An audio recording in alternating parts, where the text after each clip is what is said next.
বলেন না না না না, এটা চোখের পলক ফেলাবেন এই সুযোগ পর্যন্ত বান্দাকে দেওয়া হবে না।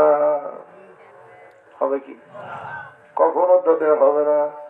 সোনার মানিকের আব্বাজান ভাই জানে না, পৃথিবীর জমিনে যিনি থাকতে পারতেন, আল্লাহ রাব্বুল আলামিন যাকে ইখতিয়ার দিয়েছিলেন, তাম গোটা পৃথিবীর কোন মানুষকে ইখতিয়ার দেওয়া হয় নাই, কিন্তু রহমাতাল লিল আলামিন উম্মতের পাগল ভরা নবী এমন একজন পয়গম্বর আমার আল্লাহ রাব্বুল আলামিন যাকে ইখতিয়ার দিয়েছিলেন। ইমাম কাজী আয়াজ রাহমাতুল্লাহ আলাইহি কিতাবুশ শিফা, উনি কিতাব লিখেছেন, ব্যাখ্যা গ্রন্থ লিখেছেন জুরকানি আলাল মাওয়াহিব, আল্লামা ইমাম কোস্তালানী রাহমাতুল্লাহ আলাইহি হুজুর কিতাবের ভিতরে তিনি আলোচনা করেছেন রহমাতাল লিল আলামিন উম্মতের পাগল ভরা নবী এমন একজন পয়গম্বর যিনি হলেন মৌতের আন্ডারে নয়, মৌত ছিল তার আন্ডারে। জোরে বলি মারহাবা।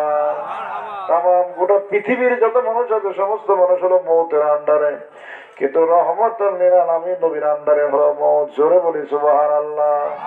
এর সোনার মানিকের আব্বাজান ভাই জানে না, সেই পয়গম্বরও পৃথিবীর জমিনে থাকে নাই। হযরত আব্দুল্লাহ সাল্লাল্লাহু আলাইহি ওয়াসাল্লাম বললেন, হুজুর আল্লাহ রাব্বুল আলামিন সালাম জানাইছেন, আমার নবী সালাম ফেরত দিয়ে দেয় নাই। আল্লাহ রহমাতুল লিল আলামিন নবী বলেন, ভাই জিবরাইল, আরে ভাই আজরাইল, আমি চলে যাব, কিন্তু আমার গুনাহগার উম্মতের কি খবর হবে? আমার গুনাহগার উম্মতের কি অবস্থা হবে? ভাই জিবরিল কোথায়? আমি নবী চলে যাব, সালাম যেহেতু জানাচ্ছেন, নবীর কি